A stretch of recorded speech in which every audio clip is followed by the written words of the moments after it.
Welcome to the Banker Lamp. Please enjoy the video. In this video, I will show how to connect Timestone watch to phone.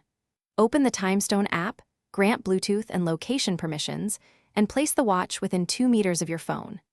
Tap Add Device in the app, choose Timestone from the device list, and follow on-screen prompts to confirm the pairing code.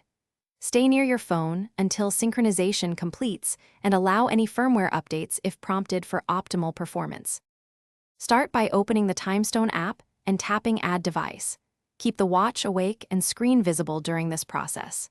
Grant Bluetooth and location permissions when prompted, then select Timestone from the detected devices list. Verify the numeric code on both devices to confirm the secure connection, then wait for the app to complete synchronization and any necessary updates before using all features. If pairing fails, restart both devices and retry within 3 meters to avoid interference from other Bluetooth signals. Toggle Bluetooth and location off and on, and ensure no other apps are blocking the connection. If the watch still won't pair, remove any old Timestone entries in Bluetooth settings, then reopen the app and try Add Device again. Reinstall the app as a last resort to clear potential software issues and settings conflicts. Thanks for watching. If this was helpful, leave a like and consider subscribing. See you next time.